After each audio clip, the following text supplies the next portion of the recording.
Hoje, dando seguimento ao projeto Memória, vamos fazer a entrevista com o desembargador Minervino Dias, que muita contribuição deu para a Justiça do Distrito Federal e vai nos contar hoje um pouco da sua história, porque, como já disse em outras oportunidades, a história das pessoas que aqui trabalharam, que deram os melhores anos da sua vida, que fizeram disso aqui a luta da sua vida, acaba sendo a história da instituição.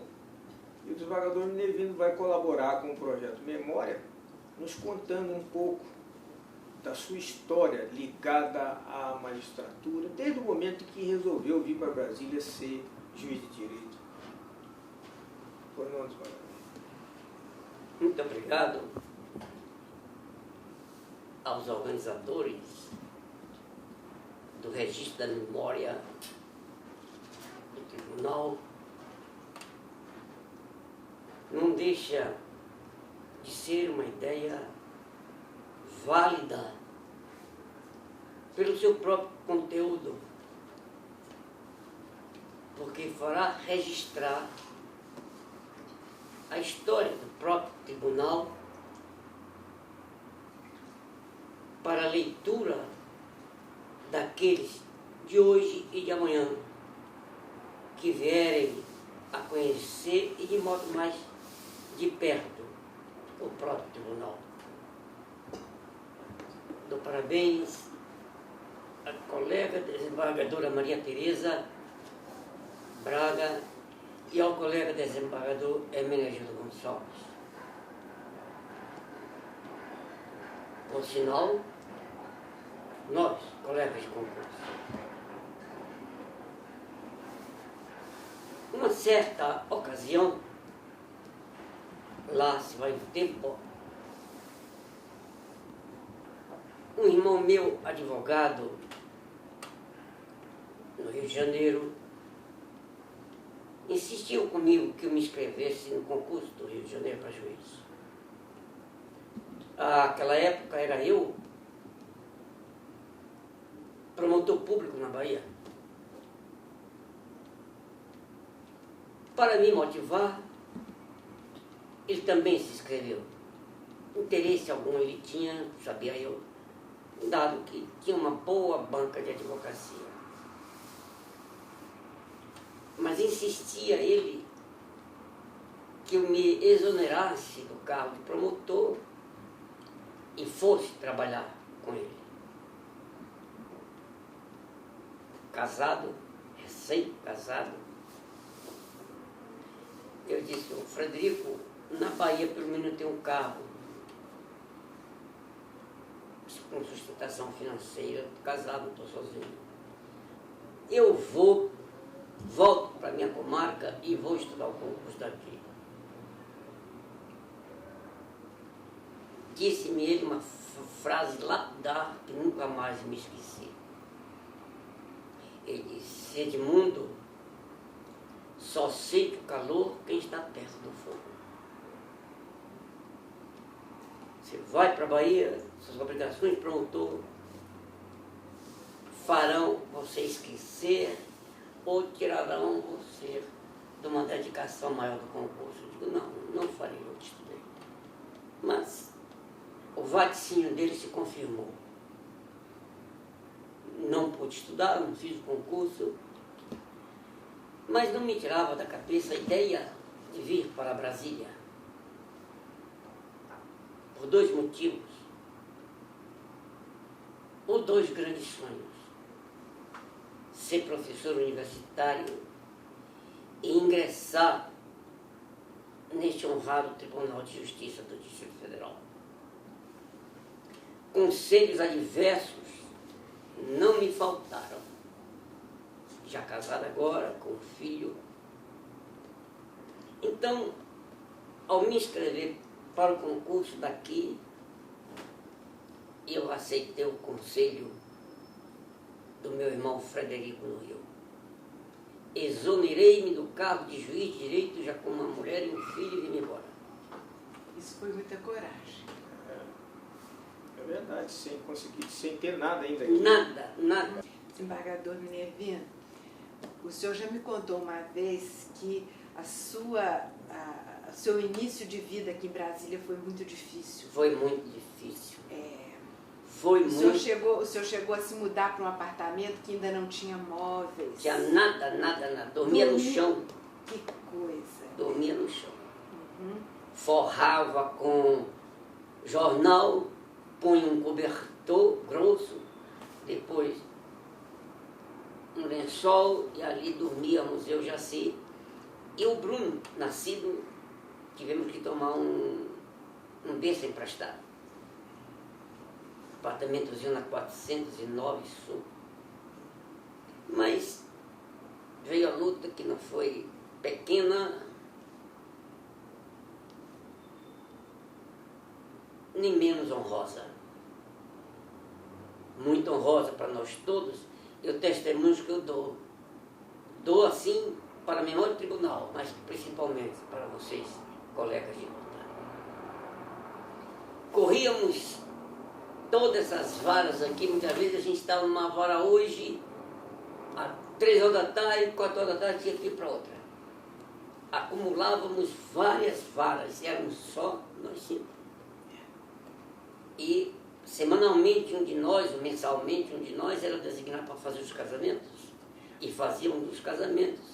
As cidades Todo o satélites aqui Distrito do fora. Federal. Também uma grande quantidade de casamentos. Você se recorda que em Taguatinga, especialmente, chegava-se lá, encontrava-se uma fila de 100 20, casais, 20 às pessoas, vezes, 30 pessoas. Né? Né? E isso numa corrida, porque a gente marcava os casamentos para as 18 horas, mais ou menos, e tínhamos que dar conta do trabalho judiciário aqui, nosso, sentenças e audiências. Isso Aqui tinha um juiz substituto que já se aposentou, ele também participou desses casamentos, mas ele chegava lá muito cansado, dizia, mas tem que casar essa gente toda, eu acho que eu vou perguntar assim, olha, esse grupo de lá quer casar com o grupo de cá? Mas aí eu falava para ele, mas isso pode dar confusão, porque eles podem querer escolher, aí vai ser uma coisa muito difícil. É melhor o juramento que o código, né, manda é melhor fazer. consultar um por um, mas um por um, nós vamos sair daqui 6 horas da tarde. É o jeito. Desembargador Minervino, nessa mesma época, o senhor começou a dar aulas, como que foi? Eu comecei até antes de ser juiz, porque eu me fiz amigo aqui, depois compadre, de uma pessoa chamada Osmar, e ele ensinava na UDF. E o meu propósito era exatamente ensinar processo civil. Comecei a ensinar processo civil na UDF em 1973. E fui, além de professor, fui diretor da Faculdade de Direito da UDF de 74 a 76. Pois bem, e aí veio com todas as dificuldades, né, mais gratificantes, porque sendo pouco como éramos, procurávamos nós todos o melhor desempenho dos nossos trabalhos. Quando eu fui vice-presidente da Associação dos Magistrados, tendo o desembargador Sanicar como presidente, eu trabalhava numa vara criminal que dava, a janela dava frente para essa praça aqui, e que eu sentia dó daquele pessoal pobre que chegava aí 8 horas da manhã, 7 horas da manhã, para as questões de família, com os filhos desnutridos nos braços, para fazer uma audiência 2, 3 horas da tarde. E contávamos com um amigo comum, que é o Paulo Roberto Costa Leite, Nautina, algumas delas, não foram todas de uma vez. Com isso, nós, como as administrações do tribunal começaram a se instalar Essa lei foi a de 79? Exatamente. Essas leis nossas, eu já disse isso também, essas leis de organizações judiciárias nossas, quase todas elas têm uma história. História. E não foi fácil transformar em lei projetos imaginados aqui nesse tribunal. Sim. O que eu acompanhei de perto e lutei muito por ele foi a dos juizados especiais. Mas essa que o Minervino está fazendo referência, com certeza também deu muito trabalho. Deu. E ele pode nos contar um pouco dessa lei. Então, esta lei deu muito trabalho, mas contávamos com isto, com o então, que eu o admiti como professor, Paulo Roberto Costa Leite, lá na UDF, quando desembargador Menegildo era também professor. E contamos com ele, o Cataldo, que depois foi ministro do Superior Tribunal Militar, contamos com ele e aprovamos essa lei. Porque eu tinha dó desse pessoal Tudo pobre, centralizado aqui, não é? crianças desnutridas no corpo, animação de alimento, de paternidade, só tinha uma vara de família e nenhum filho saía dali sem pai, porque seu titular era o Elmano. Eu não sei dele, o sobrenome dele. Eumano Faria. Elmano Faria. Aliás, eu vou contar aqui um fato, porque eu fui designado uma certa vez para substituir na primeira vara de família. Quem o ajudou bastante foi a desembargadora. Foi. Eu fui, o desembargador Eumano tirou férias e eu fui designado para lá. Comecei a despachar e peguei um processo, que era uma investigação de paternidade, levei para casa, estudei e tal, dei a sentença, chamei o escrivão, que era o Neiva, Isso. e entreguei para ele, disse, olha, você pode levar para publicar. Aí, daqui uns 15 minutos ele voltou. Desembargador, não tem nenhum engano, não? Eu falei, qual é o engano? Ele disse, não, é porque a sentença é de improcedência. Eu disse, não tem nenhum caso de improcedência. Mas isso é muito bom. Foi Eu falei, dizia-se, não, mas essa não tem nenhum engano, não, é improcedente mesmo. dizia-se assim, nenhum filho daqui sai sem pai, como é o nome, era verdade, viu? Nenhum filho daqui sai. Pois bem, aí o tempo foi passando, né? E eu fui então promovido a juiz de direito. Não, antes. Há uma coincidência na minha vida com relação ao Sernichiaro. Quando o Sernichiaro foi fazer o PhD, né, dele em Direito Penal Na Itália. na Gregoriana, né, ele escolheu a mim para substituí-lo. Na vara da fazenda? Da vara da fazenda. Primeira da vara da fazenda. Isso. Era a única. Terminado o curso, ele voltou, eu já era juiz da uma vara criminal, e quando ele, o desembargador Luiz Vicente de Criado, foi promovido a desembargador, eu fui removido para a vara dele. E quando ele foi levado ao cargo de ministro do STJ, eu fui o substituto dele no tribunal.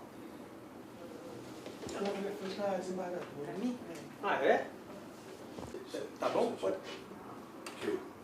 Recordo-me agora que éramos 18 juízes e o tribunal se compunha de 10 desembargadores. Não eram 18 juízes, sendo 5 titulares, 15 titulares e 13 titulares e 5 substitutos. Os titulares eram Manuel Coelho, Disseu de Farias, Elmano, depois Pingreiros, Cláudio e tantos assim que hoje já não me recordo mais. Um dos casos que eu julguei,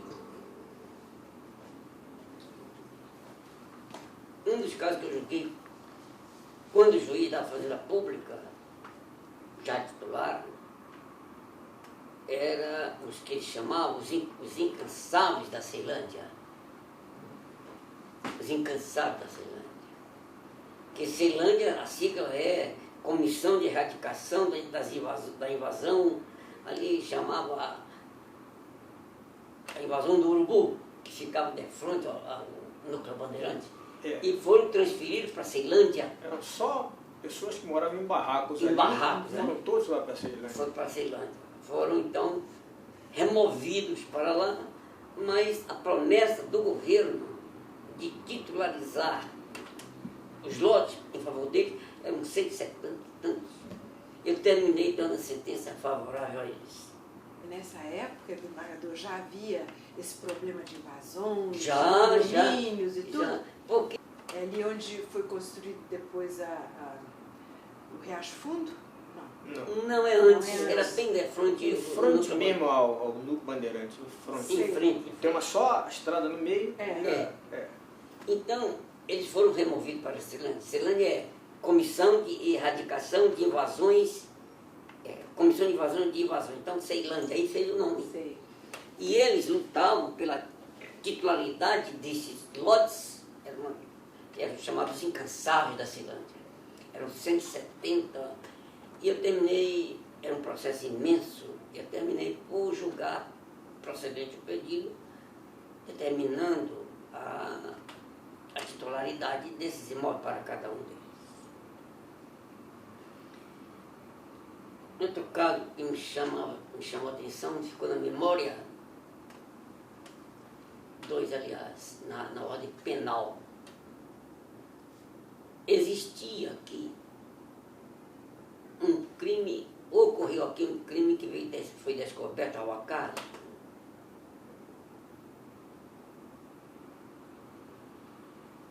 Com autoria com 3 réus. O principal deles era Euclides. Depois o João e outro que não me lembro mais. Este Euclides, titularizando-se agente da polícia do Distrito Federal, ficava ali na saída de Goiânia. Quando alguém se dirigia num cafezinho, ele se dirigia para Brasília, ele encostava, metia um parabelo 38, quando na cabeça, e dizia: você tem mandado uma intimação da polícia para ir para Brasília, mas eu não tenho nada de Brasília, eu sou caixeiro viajante, mas trazia para Brasília, levava para o mato, matava pelas costas. Você corre aí para ver se minha pontaria não está boa. E quando não conseguia matar, que o projeto já não era tão eficiente, eles acabavam de matar com o cabo do macaco. Jogavam no mato, tocavam fogo, jogavam gasolina. Fizeram isso 2 vezes. Mas na terceira vez,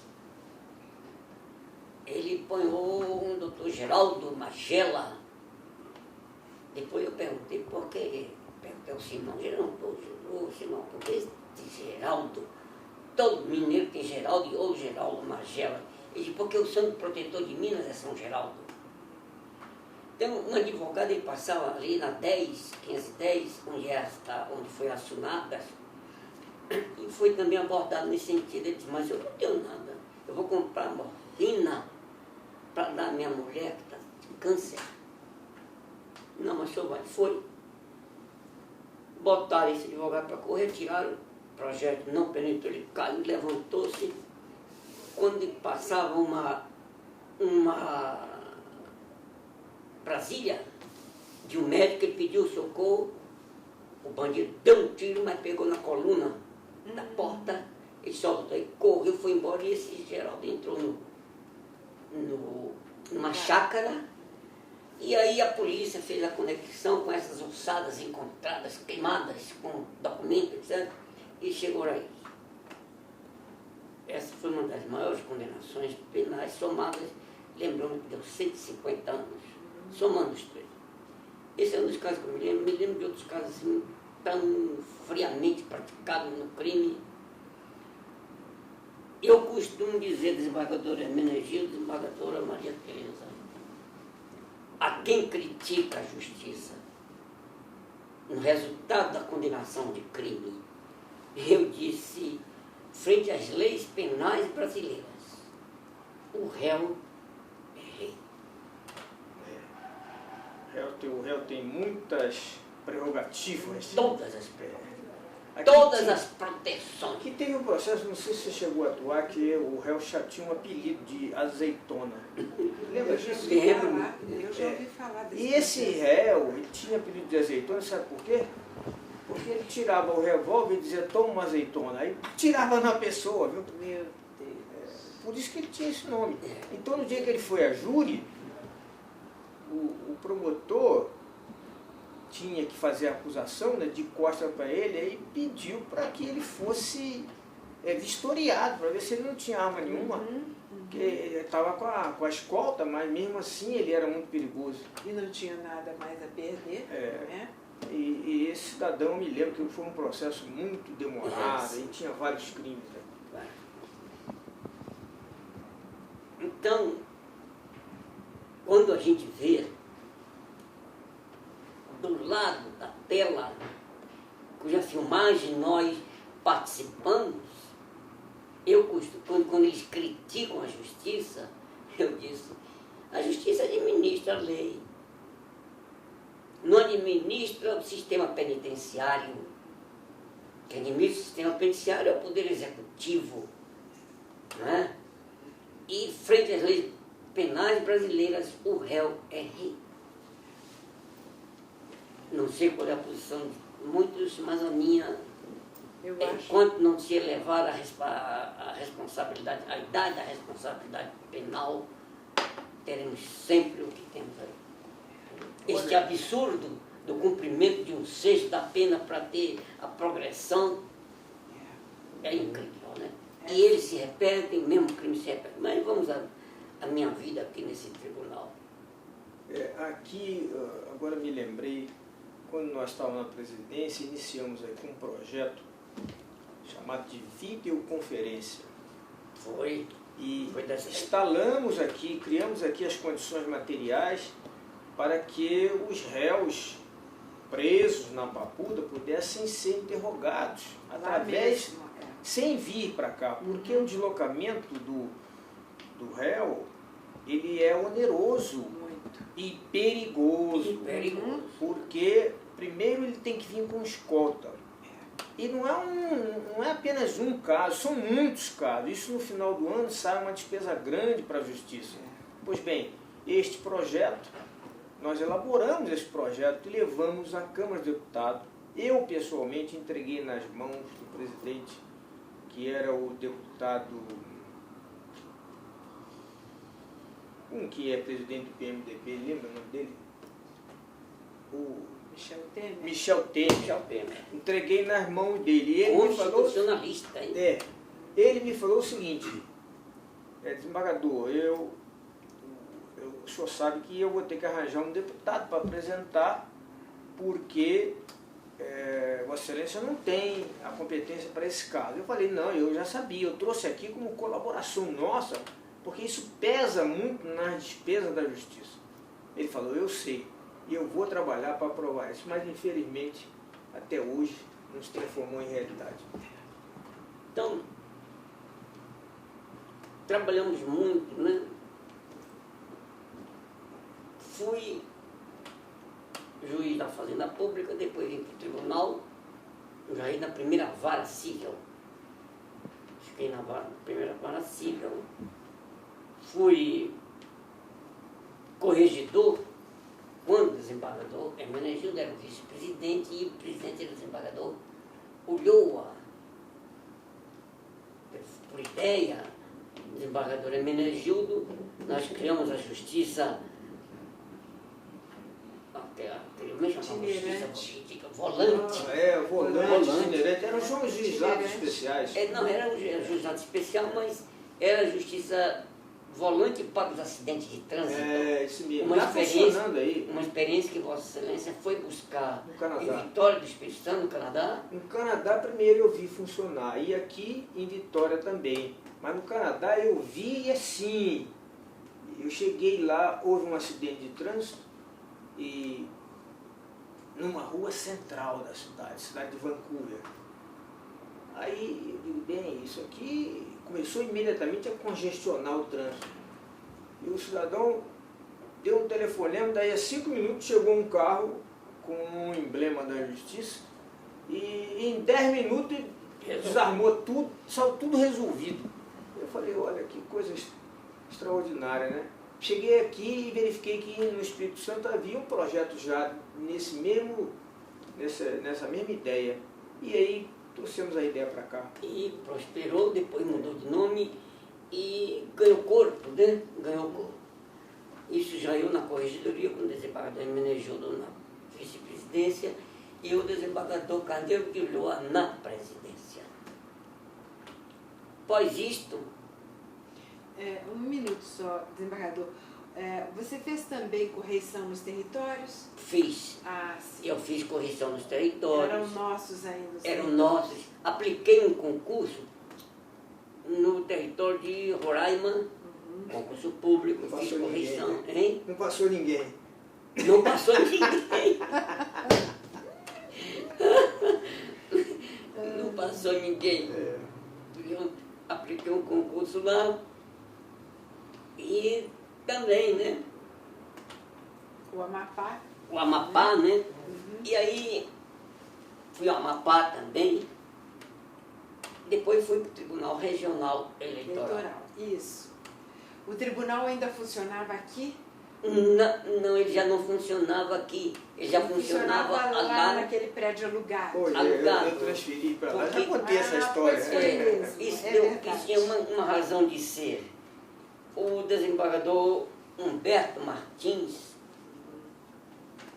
ele tinha boas amizades, assim, ele tinha trabalhado na Nova Cap, e era uma pessoa muito dedicada ao tribunal, e foi quando aumentou o número de desembargadores que precisavam desocupar aqui este quarto. Primeiro nós nos ocupamos aqui e levamos para lá, porque o tribunal precisava crescer, e para crescer, a gente tinha que arranjar lugar aqui para fazer os gabinetes. Os novos desembargadores não tinham espaço para se instalar.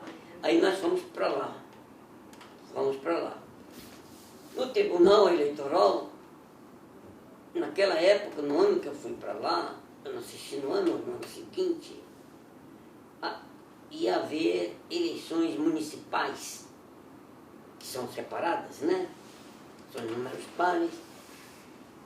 Eu tive o cuidado de preparar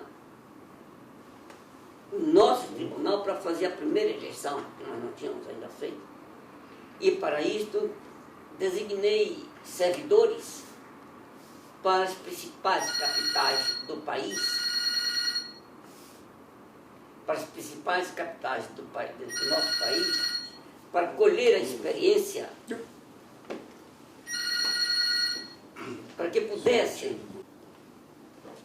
Então, eu aproveitei a realização das eleições municipais para prefeito, vereador, e fui colher, porque havia novidade da urna eletrônica e transporte da urna eletrônica, muito cuidado, organização, mudando o sistema de votação, né, de cédula para urna eletrônica, e tinha muita coisa, a centralização deste sistema, a condução dessas urnas, a melhor forma que eles encontraram de contratação, de terceirização para a condução dessas urnas.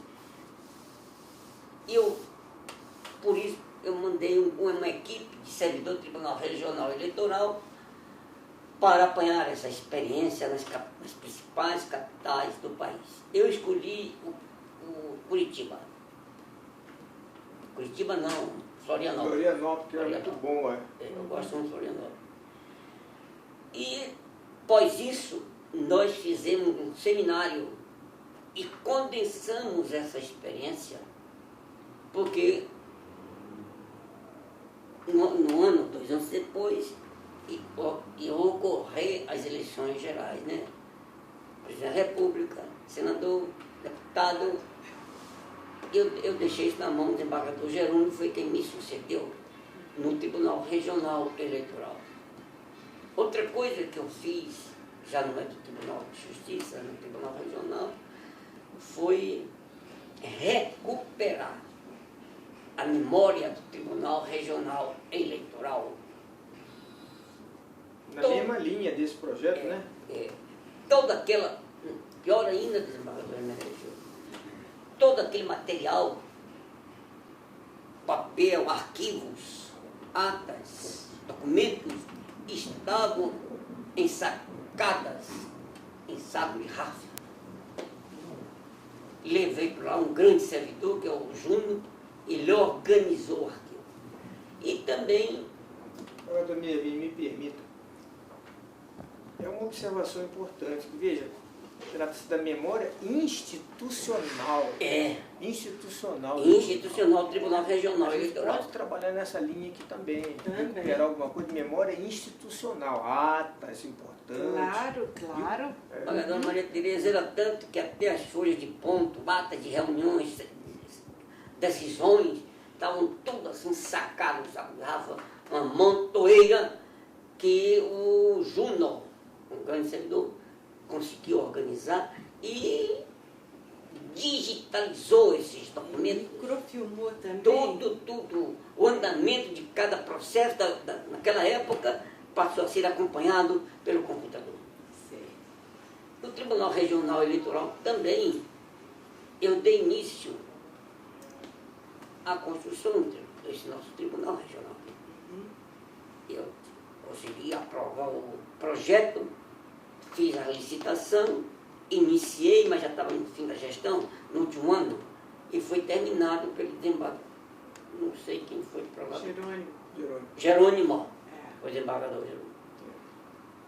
Jerônimo. Voltei para o tribunal, continuando na judicância,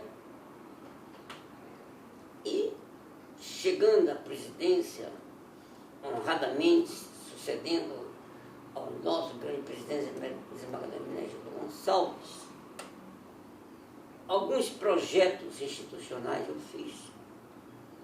Eu fiz a justiça comunitária, eu e a doutora Cláudia, entusiasta, a justiça comunitária,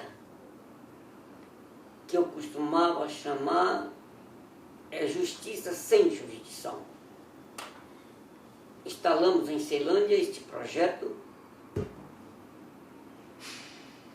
dividimos Ceilândia em vários setores, e em cada desses setores fez-se uma enquete quais as pessoas naturalmente líder de cada um desses setores. Aquela pessoa que naquela comunidade era sempre ouvido para resolver os problemas. Fizemos um treinamento de conciliação, credenciamos, criamos a justiça comunitária, que tinha uma verba que nos era locada pelo Ministério da Justiça, que se dava uma espécie de um prolabore a esta gente. Este projeto ganhou corpo e mundo. O Reino Unido, quando disso, tomou conhecimento, a embaixada convidou a mim e a doutora Cláudia como convidados oficiais do Reino Unido para conhecermos os serviços de atendimento ao cidadão na Inglaterra e também conhecer o nosso projeto. Depois esse projeto foi levado para a Venezuela, para a Colômbia e até para os outros países aí da Ásia. Esse foi um grande projeto.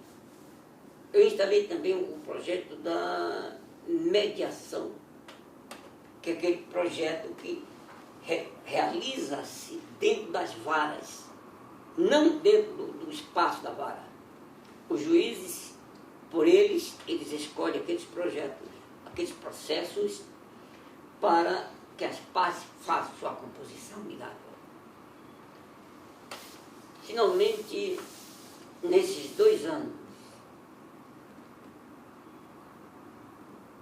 em termos de realização de instalações, esse prédio, na época que o desembargador Hermenegildo era então presidente, ele começou a dar sinais, que eu não gosto do nome, mas assim os engenheiros chamam de moléstia da estrutura. Uma Deteriorização. Elas começaram a ceder. Ficamos assombrados, né? O desembargador Hermenegildo, Vossa Excelência era o presidente. Quando tirava o forro, não é? O forro cobrir as paredes, etc. E as colunas, as condições de esterilização. Mas tinha a viga que não casava, as pontas estavam assim soltas. E aí já foi começado nisso no final do governo do desembargador Menezes Gonçalves. Eu dei início, tive que quebrar esse prédio, tivemos quebrar esse prédio todinho, na minha administração, na nossa administração, construí também esse prédio vizinho aí. Além disto, eu construí 5 fóruns em 2 anos e construí um complexo do armazenamento, onde tem o arquivo central, tem o depósito, tem um almoxarifado lá. Quais foram os fóruns, desembargador? Foram os fóruns de Planaltina, Sobradinho, Gama, Santa Maria e para Samambaia. Por isso os fóruns. Foi muito trabalho. Havia um projeto, eu acho que era um projeto, era único, né? Foi repetido em algumas jurisdições. Era isso, né? Inclusive, para tornar mais econômico. Inclusive, um desses fóruns que já existiam, nós construímos outros blocos de ampliação. E eu, desembargadora Maria Tereza, guardo eu algum conforto espiritual na minha vida, foi ter vivido aqui por 28 anos. Cheguei aqui... Uma grande carreira, desembargador. Grande colaboração ao tribunal, não é? É verdade. É verdade. A gente, quando aqui chegou, o desembargador Minervino vai recordar disso. Certamente poderá contar alguns episódios. A gente não tinha suporte. Mesmo depois de desembargador, a gente tinha apenas um assessor. A desembargadora Maria Tereza lembra. E tinham 2 funcionários que faziam atividade de secretaria, né? De secretaria. Então, eu me lembro perfeitamente que a gente julgava numa tarde, no máximo 20 processos. Mas este número foi crescendo, foi se multiplicando. E aí as coisas se tornaram materialmente impossíveis para o desembargador. Então o tribunal teve que ir atrás de obter funções gratificadas que pudessem trazer servidores qualificados para o gabinete para colaborar, especialmente na feitura de relatório, nas pesquisas de jurisprudência.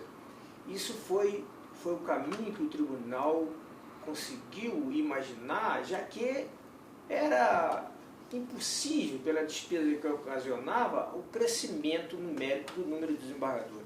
Isso foi se conseguindo, mas muito pouco. Muito pouco.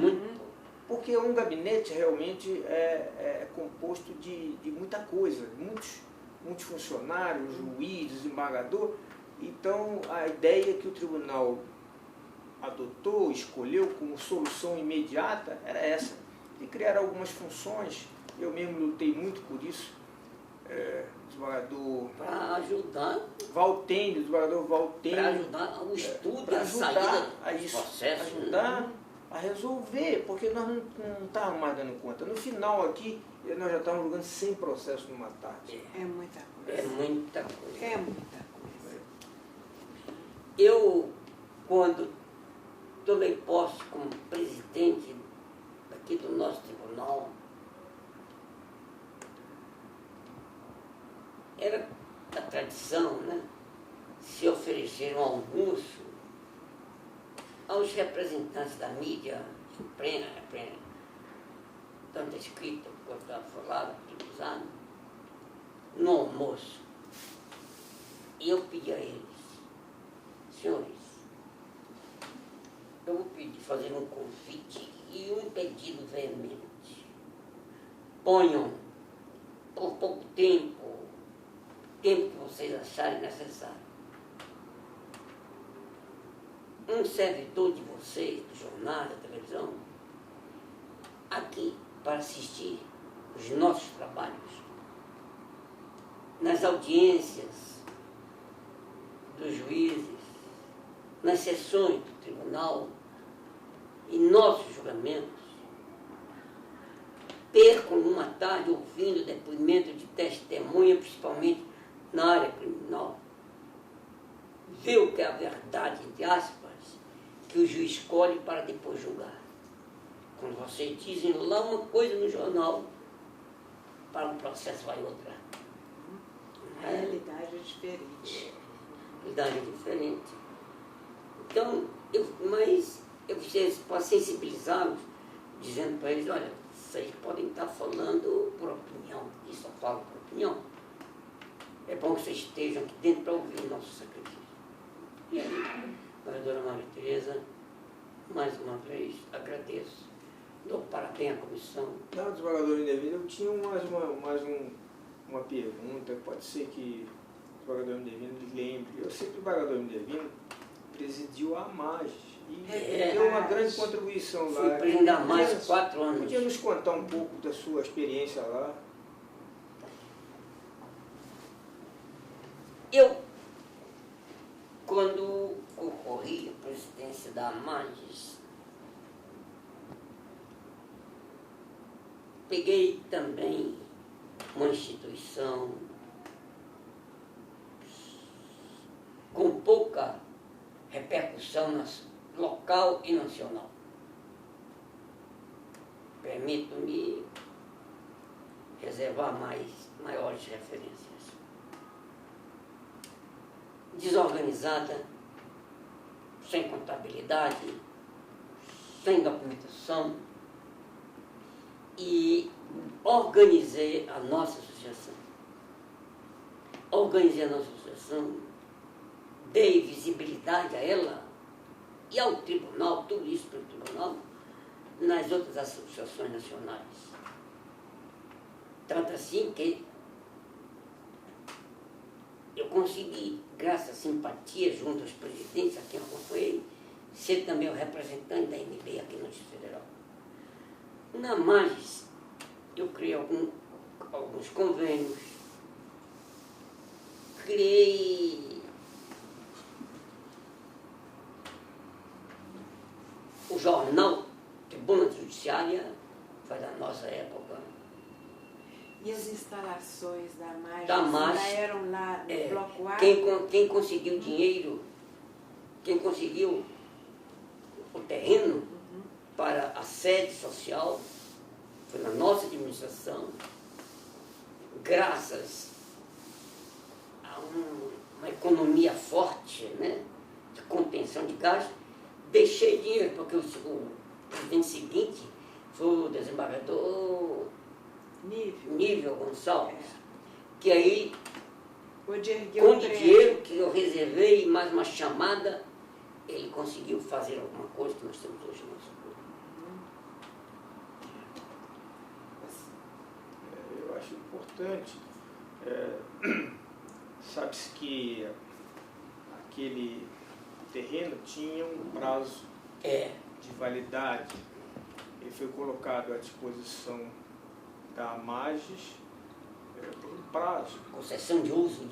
Uma concessão de uso. E esse prazo venceu e, lastimavelmente, não se adotou as providências necessárias para a renovação ou para a aquisição. Isso deu um problema seríssimo. Agora, na gestão do desembargador Lécio, eu tive a oportunidade de conversar com ele e ele me disse que tinha um relacionamento muito bom com a presidente da TerraCap. Então, chegamos à conclusão de que a ideia melhor era... Porque a compra hoje é inviável, aquilo ali se valorizou extraordinariamente. Chegou-se a fazer um estudo aí que dava por mês uma quantia grande para Rateada cada todos magistrado nós, né? durante 20 anos. Eu falei, eu estou fora. Primeiro é que eu não vou viver mais 20 anos, né? Então eu não tenho condição de entrar numa coisa dessa. Mas aí optou-se por a solução de que o terreno foi doado à União para ser administrado pelo tribunal, vai servir para lazer, mas em primeiro lugar vai servir para um centro de treinamento do tribunal, que consta do projeto que está lá na Câmara. Sei. Consta do projeto que está lá na Câmara. Então, tudo tem a sua história. Veja, começou dessa maneira que o desembargador Nervino está contando. Exatamente. É porque eu tornei a tribuna judiciária autossuficiente. Eu tinha um patrocínio com um anúncio, determinadas empresas qualificadas que pagavam, e com esse dinheiro eu pagava a edição do Tribuna Judiciária e reservava dinheiro para guardar.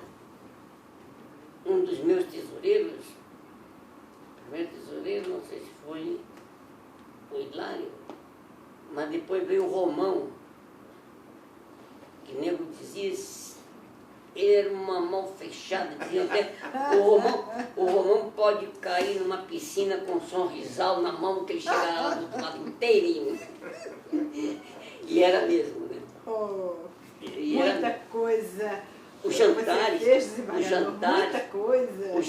que a gente fazia, não o jantar de fim de ano, tinha promoção, mas os jantares que nós fazíamos, e eu fazia isso, adulava o colega. Era com participação, você lembra, irmã? Ia lá, mas pagava. Pagava um preço um pouquinho maior do que o custo, para reservar um dinheirinho para a futura sede da associação. Pois então, isso deu frutos magníficos, desembargador. Muitas realizações, muita coisa boa, muito lhe deve a Justiça do Distrito Federal. Não, a mim eu devo a ela da honra de ter estado aqui. Hoje nós temos já 300 juízes aí. Um número aproximado desse, não sei o número. 300 juízes. Mais ou menos. E a maioria frequenta aquele local lá, mas sem saber não desses sabe, fundamentos históricos, não né? sabe da luta que foi. Desembargadora Maria Tereza, não sei se deva gravar ou não, eu dizia que o juiz... Deve gravar tudo, viu? Eu, na presidência da associação, dizia que o juiz tinha dentro do bolso uma jararaca alimentada a Todd. Quando tinha alguma coisa para gastar, que ele metia a mão no bolso, lembrava da jararaca e tirava a mão. Olha. Era difícil arrancar um tostão do juiz para qualquer coisa. Era difícil. Aqueles jantares bons, administrados pela própria associação, nós cobrávamos uma taxa a mais para juntar o dinheiro. E assim mesmo reclamava. Olha, tá vendo? Os juízes já ganham pouco, né? Ganham pouco. Normalmente, agora veja, estamos aí numa situação já muito difícil. Eu tenho sabido de alguns nossos colegas que hoje vivem já usando crédito de cartão especial, essas coisas, pagando juros. Quem tem filho pequeno, os colégios estão muito caros. Despesa, né? Professora Maria Tereza, quando o Conselho, confirmado pelo Supremo, no corte do tempo de serviço, do adicional de tempo de serviço, foi um baque. Foi um baque e uma preocupação imensa na progressão da vida familiar. Porque o juiz hoje ele entra na carreira com os vencimentos fixos, sem a adição do tempo de serviço. Mas o tempo de família que ele constitui vai lhe impondo maiores encargos financeiros, que os filhos vão crescendo, saem da escola primária para ir para a escola secundária, saem da escola secundária para a universidade, chegam à adolescência, têm as necessidades desse chamamento, desse mercado, não é? Consumista. exigente, cruel. Aquisição de apartamento, cada dia mais o mercado imobiliário de Brasília se torna astronômico. E eu pergunto, como esses juízes vão suportar esses encargos de despesas naturais familiares? Eu tenho conhecimento de um projeto, de uma PEC que está no Congresso para ser aprovado já numa das comissões para restaurar esse adicional, que não é só para refazer a situação econômica e financeira do magistrado, é para também criar um estímulo para a carreira, porque a verdade é que hoje ficou tudo muito parecido. O juiz substituto ele já entra com um vencimento muito próximo do desembargador, inclusive. E no final está todo mundo ganhando mal. E por nossa lei, o juiz substituto em exercício, ele ganha igual ao juiz de direito. Então ele entra hoje e já ganha igual a quem desembargador com mais de 20 e tantos anos de serviço. Isso é muito ruim. Ele toma posse hoje, quando ele passa a exercer o cargo, o exercício do cargo. E no outro dia, ele imediatamente está ganhando como juiz de direito, que a diferença é pequena para o desembargador, que por sua vez tem mais de 15, 20 anos. Essa que está em justiça, mas os senhores congressistas assim, não entenderam, né? Porque... E assim não é para eles. Hoje tem um projeto, inclusive apadrinhado pela AMB, e eu imagino que isso voltará, porque realmente vai novamente repor as coisas nos lugares. Exatamente. Eu acredito que sim. E agora, desembargador, quais são os seus planos de advocacia? Sabemos que já está advogando no escritório. Desembargadora Maria Tereza, depois que eu saí daqui, eu fiquei meditando o que eu ia fazer. E, em termos de brincadeira, quem me conhece sabe que eu sou uma pessoa excessivamente agitada, inquieto.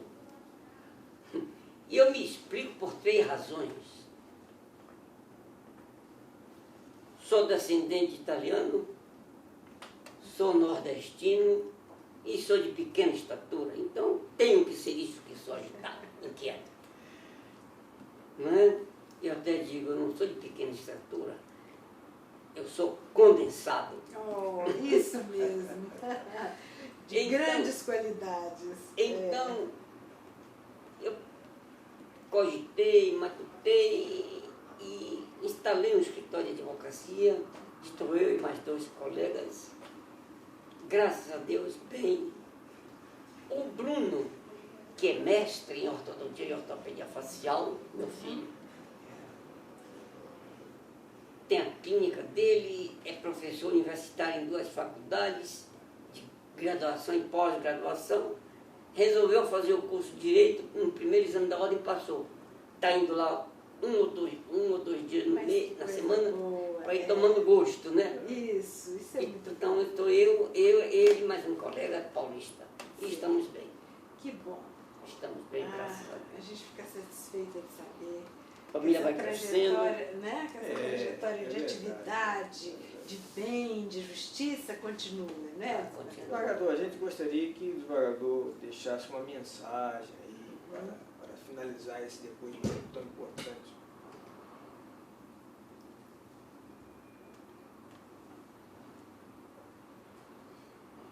Desembargador Minegildo, desembargadora Maria Tereza.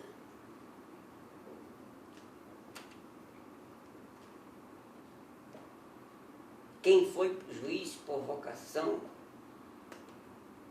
juiz continua sendo. Quem foi juiz por dedicação, continua a amar e a instituição a que integrou na atividade.